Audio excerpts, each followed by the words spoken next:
Hey there guys, and welcome back. So we have a normal length session this time. This little bit that I went over down here basically comes down to, at the very end, making a typo that took about 10 minutes to sort out, and then considering running a bit longer in order to fix one minor flaw with the game right now, but deciding against it. So I waffled for like 10 minutes after I fixed the typo, and that's how we ended up about 20 minutes over. So that is the deal. First thing to note while we're on the GitHub stream is that, as you can see, we have some file name changes. So things called events, this is the first thing I did in session 1. I decided to change the names of all the event stuff. Well, most of the event stuff, 90% of the event stuff. So we changed them from events to encounters. So if we hop over to VS Code, and there it is. Over here and actually these are going to still be up because, as you can see, let's just close all, get a fresh sheet, because they were open before. But over in encounters.js, there it is. So this used to be events.js, but when you came to events.js, we had encounter sequence, encounter, combat encounter, everything was just named encounter. So I thought that was pretty ridiculous, honestly. And I was like, all right, you know what? We're just going to take time and we're going to spend, I don't know, it might have been 20 minutes running through everything and updating everything to say encounter instead of events. And I say everything, and again, I'm going to correct myself just like I did a moment ago. It's not strictly everything. So the GUI, inside the GUI, I am still referring to the div that we are looking for when we're doing this thing as events, as the events div. And I'm doing that kind of because, I don't know, there's a couple, I figured there could be a potential that not all encounters are not all events are encounters. That's kind of where I was at when I decided not to change the references on the actual HTML itself. So that's the only thing I will say. So you'll see we still have event box here because, again, we're referencing the div called events. So I decided not to change that, but everything else, however, did get changed to encounters. So encounter options, for example, instead of event options, that kind of stuff. So let me get GitHub up on my screen so that I check out the next thing I want to talk about. That was that, and changes here. Yeah, so IO just got some changes because of the name changes. All right, so I believe the next thing I did after that was get the message event up. I said that was going to be I think I said that was going to be the next thing we were going to do, was get more events up. And that is what happened. So over in map demo, that's up here. Map demo, there we go. So yeah, this one of these things temporarily going in chronological order is not necessarily going to be possible just because I made various changes as I went through here. So I wrote code and then refactored it a little bit. So can't strictly go in chronological order, but I can show you where we're at right now and what the changes effectively ended up at. So up here, let's actually, you know what? Let us go over to, just because this would show it the best, the game. So previously, you will recall that this dot encounter, well, previously this dot event, this dot encounter used to just be, it could be, I should say, an encounter or an encounter sequence. We were setting this dot encounter to combat encounter, for example, when we went into combat. And that is no longer the case. And I mentioned this during last stream. I mentioned that I probably should just have everything be an encounter sequence, and therefore that is what we did. So if we scroll down here, you'll see that I added this get or add encounter. This happened again a bit later, technically speaking, into session 2, into the second hour, okay? But, you know, it's kind of hard to show you the rest of the code without showing you this because this gets implemented. So since it always needs to be an encounter sequence, when we add an encounter, we want to make sure that if there's already a sequence in place, that it just gets added on. So this dot encounter, if it exists, so if not that encounter, create a new encounter sequence. Otherwise, add it to the existing encounter sequence. And then we just return this dot encounter, which is the encounter sequence, so that the calling function knows what we're talking about.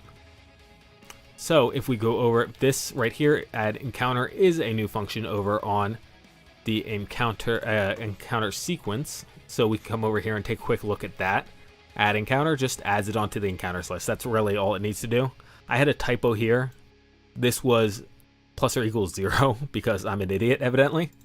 So this is now plus equals 1, which I honestly, one of those things, if I just used the plus plus modifier, this would not have been a problem, but I, for some reason, have a aversion to the plus plus. Next up, I changed this dot index to -1 for this reason right here. This way, when we create a new encounter sequence, we can always follow that up by calling increment encounter sequence, and we will always get the encounter that we expect to get. So if we create a new encounter sequence, if we add it to, for example, if we say game.add or get encounter sequence, then that will come back at -1, and then we can immediately increment that increment. We don't need to check whether or not we've created a new encounter sequence or if this is an existing encounter sequence, because increment will always move us on to the next encounter sequence. Now, technically speaking, that may not be what we want, but one of those things, we'll deal with that as we move forward. So now we will hop back up to map demo. There we go. And back to what we were talking about, game.add or get or add rather encounter, right? And if the sequence.index is -1, if this is a new sequence, go ahead and start it. Now you notice that we're inside visit colony. I'm going to come back to this in just a second because we actually did the collect from cache first. So I'm going to cover this instead. Regardless, this happens the same exact way as it did before, as we were just talking about rather. So first off, we have this. I have made changes, and this is not necessarily how this should look right now, for reasons we'll get to when we talk about visit colony. But we create a new encounter by, first creating the rewards. Then we create the message encounter.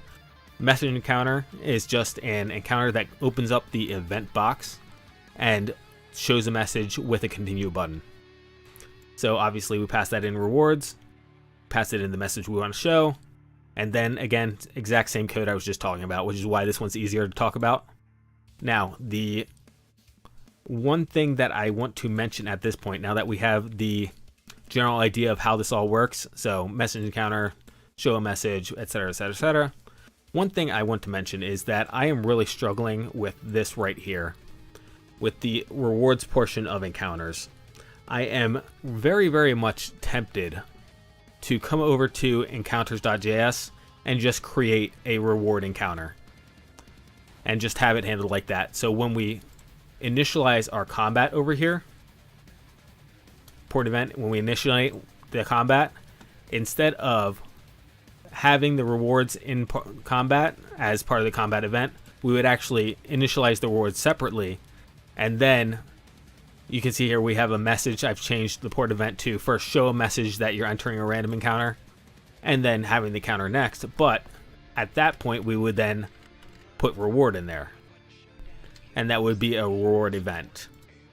So again, that is a serious consideration. I'm seriously considering reworking that so that rewards are events as well, or encounters rather, are encounters as well.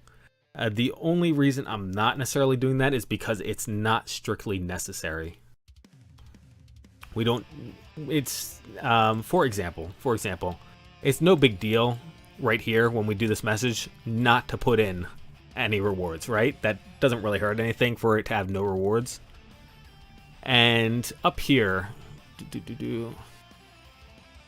passing in the rewards here, there's not much difference between passing the rewards here and building a new encounter dot reward encounter and putting in the rewards in that. So there's not much payoff. It just makes things a little bit cleaner, I think, in my opinion. But however, I kind of like clean code. So I like things being uniform and everything being treated equal. So it is definitely a consideration.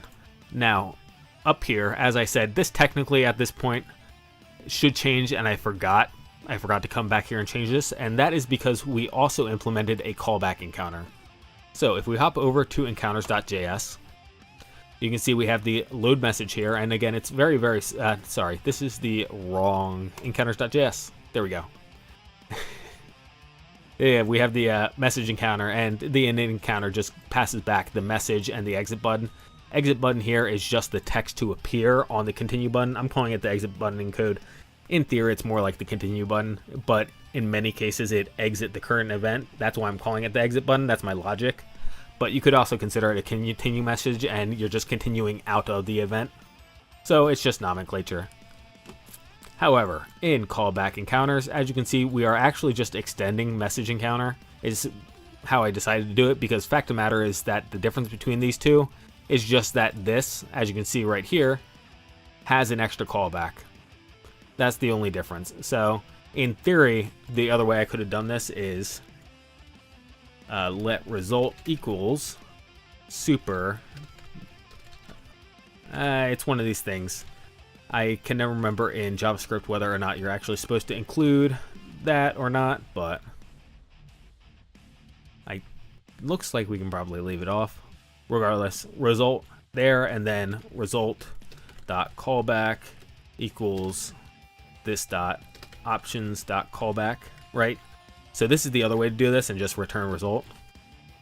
This is probably more correct, honestly. Yeah, so you know what? Every once in a while I do this, right? Every once in a while I just modify the code on the fly. We'll find out in a second, because I'll run through the demo one more time at the end here, whether or not this actually works, whether or not I needed the parens in here. But this is a callback event, and all this does, now if we hop over to the GUI, you can see how the load message just creates the event box, determines what text should go into the button, and then throws the text and the button onto the HTML. Very straightforward here, just a paragraph and a button. Obviously hooks up the button with the callback for it on exit, and then shows the event box. So again, because this is exactly this, just with an extra callback, we literally just call load message. Go back up here. When we get done up here, then we can go into encounter options.callback and call it. So that is that. The next change while I'm here, because it's displayed right here, on all of these encounters, on these callbacks, when you go back, it calls game.encounter.get. This just returns for anything calling what the current encounter sequence that we're handling is. This is one of the things that I am not too happy with right at the moment. I actually do not like global variables, but we've been using them because it's just plain simpler. I much prefer that we keep track of what game is currently being handled by all these things. However, that does make it a bit clunky and adds some complexity to it, as opposed to just being able to say game.encounter. We would have to have game in either encounter options or something like that, which is 100% possible. It's 100% possible to put game in encounter options, and then over here when we initialize the encounter, this base encounter could look for game, and then set, you know, again, init encounter and return game, this dot game. So this is 100% possible. We could 100% do this, but again, it potentially leads to some awkward situations where we don't necessarily know where we're coming from or where we're going. So it is easier to have game available as a global variable. Again, I don't particularly like it, but it's what it is. However, that, as I said, is there just so that whatever we're calling back on the exit, event exit callback, that thing will know exactly where we're at right now. The next thing I will say, because I'm right here and this should finish up this module, I put in the show event basically, after I got done all this other stuff, right, and this is the thing that took me like 10 minutes, right, because I accidentally made a typo and could not find it. This code right here, well, more specifically, this code and this code, right, was at the bottom of all the events. It was right here instead of this, and it was right over in the combat. Let's see. Not this combat, GUI combat. There we go. So up here, down here, load combat. There we go. So it was down here as well, as you can see. So one of those things, I can now replace this with this new method. I didn't obviously do that for combat yet, but regardless. Oh, it closed. That's why I cannot find it. There we go. Regardless, we now have this in here, and the typo I made was that I did show instead of shown. I am meaning to, one of those things again, CSS not really my strong point. I don't know if there's a CSS selector for class removed, because honestly, it would be a lot easier to not have this hidden, or to only have this hidden and not have this show. But regardless, that's besides the point. That's just something I'm letting you know I'm going to look into, because having two separate checks here is a little bit redundant. However, point being is that I put show instead of shown, and therefore the animation was not triggering on the pop-up. It was not expanding outwards like you're used to seeing. So that was one of the things that took a little bit of time. So let's see. Let's consult the GitHub, because that is most everything off the top of my mind. Oh, actually, let me double back. That's right. So the point of getting this conversation was that we had this callback here to replace this player without resources. This was something I added. So when you go back to the colony, you dump your resources into the colony so that they're no longer taking up inventory space. So you recall in previous demo displays, you'd end up with a whole bunch of scrap and not be able to pick anything up. You know, now you can go back to base, drop the scrap off, and go back out and kill some stuff and pick up more stuff.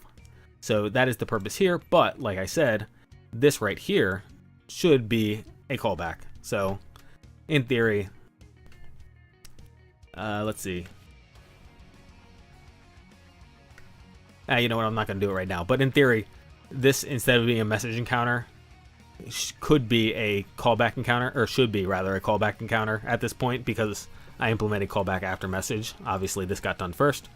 Point being is that this should actually be a callback encounter instead, that calls back game.player.equipment.transport.top off. So that will change in the near future. That's a very simple fix. I'm just not going to do it right now. Let's see, back to the GitHub to see what else we are looking at. I did rearrange cycle and clean up. So down here, cleanup combat, we're now calling cleanup encounter to clean up the event box itself instead of doing that up here. And actually, I should delete this because this is no longer accurate. And let's see. Yeah, right here, back to, I actually can get rid of this and encounters GUI dot, oh, I take it back. This is the hide one. I actually have not implemented the hide GUI yet, but this can be replaced with a hide encounters event box, whatever you want to call it. However, this is where I was getting to. This is the more important thing. So, when we get done with the combat or the encounter, whatever we're doing, because again, combat goes right into cleanup encounter, we will cycle the event sequence now, and cycling the event sequence will potentially start a new event, a new encounter in the sequence. So since it starts a new encounter in the sequence, we need to know whether or not we are actually doing that. So what this returns, this return false, return true, all that signifies whether or not we need to keep the encounter box up. And I implemented this because I was having the encounter box bound bounce every single time we went between encounters. So you can imagine we got back to the colony, right? And we had this visit colony sequence where you dropped off your resources, and then it would minimize and then re-expand to this message encounter. And this message encounter would then give you a message, and then it would minimize and expand and show you the rewards. Again, what in theory could be the rewards encounter. So that was what happened there, and why I implemented this return on cycle event. That way we know whether or not we need to minimize. If we don't need to minimize the encounter pop-up, then we don't. Fairly straightforward there. As you can see, added in to the switch case for the other encounters.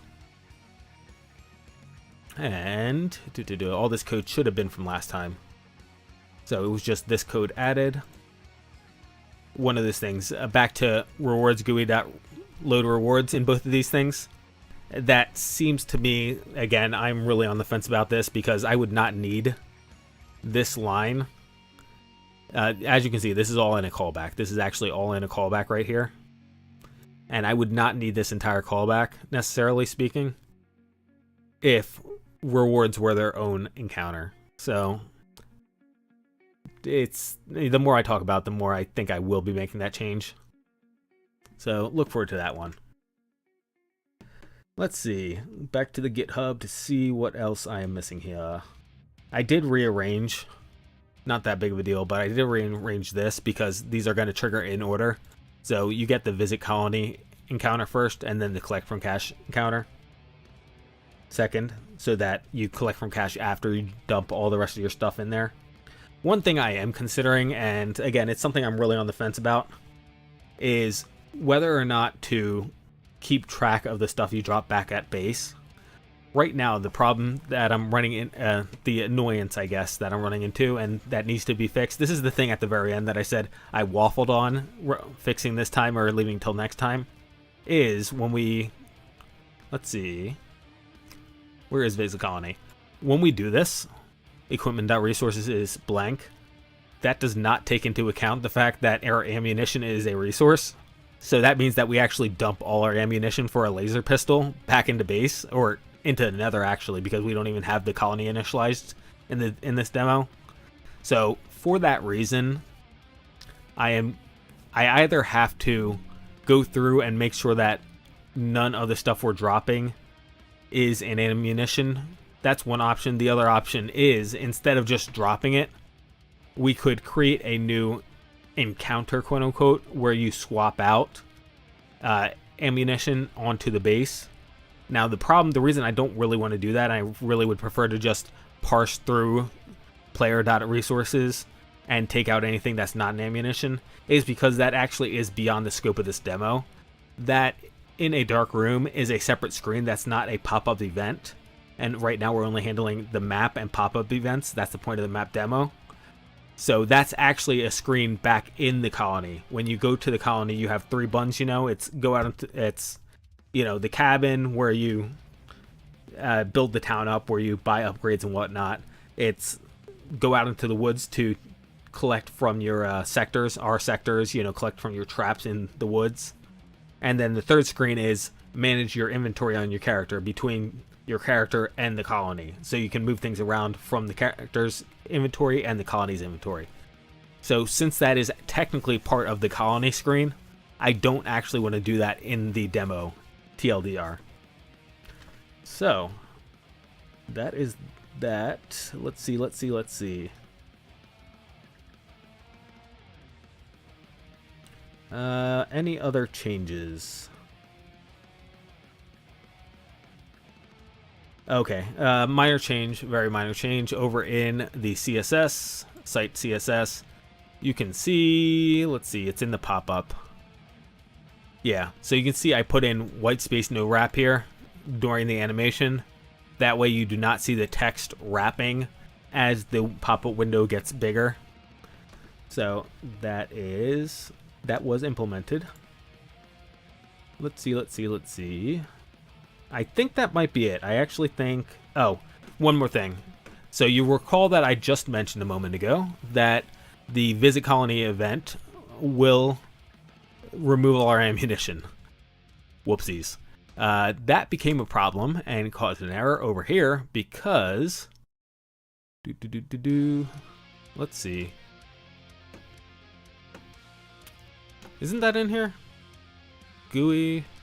Where's that at? Why can't I find it? Ah, there we go. It's right here. So down here when we're doing the ammunition, and all this is hover text on the button, we were just doing it, and then we were checking whether or not we actually had ammunition.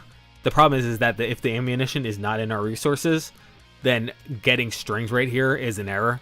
So I had to wrap this. So I had to say, if we actually have ammunition, then go ahead and put the hover text on the button.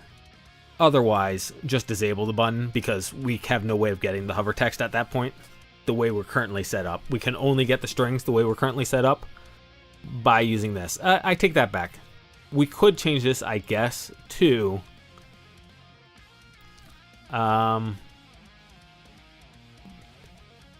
yeah, we could change this to game.resources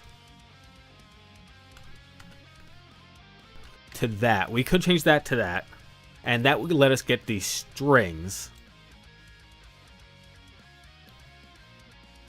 We would also have to change this. So, you know what? I'm alright with this. I'm going to go ahead and fix this.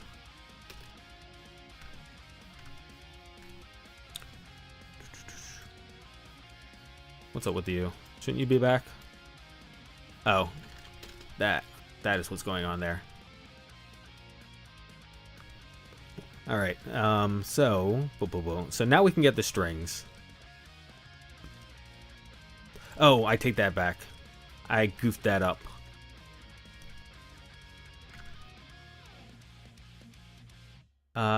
Let's see.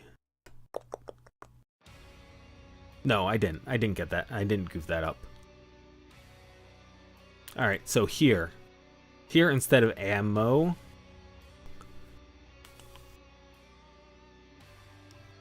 let's see.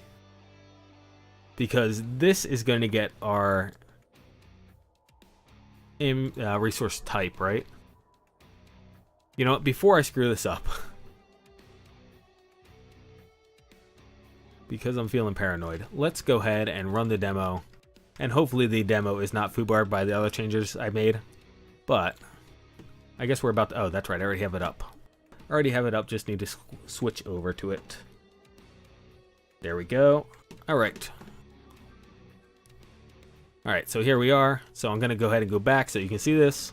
So this is our message event. Again, this should technically be a callback event. But this is our message event letting us know that we've unloaded our resources. Hit continue. This is our callback event that allows us to retrieve from the... from the cache. Or actually, no, this is the message event. I'm sorry. This is the message event because this one is supposed to refuel us. Regardless, point being is that now we can go ahead and collect. And if I go back and come back in, same deal. I can try to collect. Actually, it looks like it still works. Let me do this one more time. I thought... So oh, there we go. Evidently, I had more open space than I'm used to. So, yeah. So now, as you can see, we can't collect any more repair bots unless we want to drop something because we're capped on inventory. So you'll recall that when this was not an encounter, we could actually overload ourselves. We could go over our carry weight because all we were doing was just adding to the quantity. But now, because we're using this event, that allows us to not overload ourselves. So we'll go out. Here is the message for exploring and getting ambushed that we talked about. And then here's the combat. As you can see, I have no laser pistol because the colony took it. Took my ammunition, rather. So we'll just kill this guy. Just confirm that everything's still working. Grab our scrap. Evidently, I guess that means that I used... let's see, we had 10, we got 4. So we used 3 heals in that one. So if that was correct, then we used 3 repair bots during that combat because we used 1 repair bot to get here on the map. I can go ahead and close this. As you can see, everything goes away. And then we can come back here. This will drop up our scrap. and we can collect some more repair bots. As you can see, we got a full 5 repair bots because all that scrap was picked up. All that scrap was dropped off, rather. So that is that working, as you can clearly see. And honestly, it's one of those things. I'm not going to bother you with watching me swap over the the ammunition display. I'll go ahead and get that at the same time I'm fixing our drop off so that we're not dropping off our ammunition at base. I'll handle both those things and convert the message encounter, to a callback encounter, just because that's more proper. And next up is we need to, well, there's actually 2 things. First off, as you can see here, we can go into combat multiple times here. I actually want to change that. I want to implement it because unexplored areas are supposed to change to explored areas, which means that this should actually change to a port where we can pick up a cache after the first time we defeat the bandit. So that is another change I want to do. And then I want to put a city on the map and make a much larger encounter sequence. That will be the next thing to do.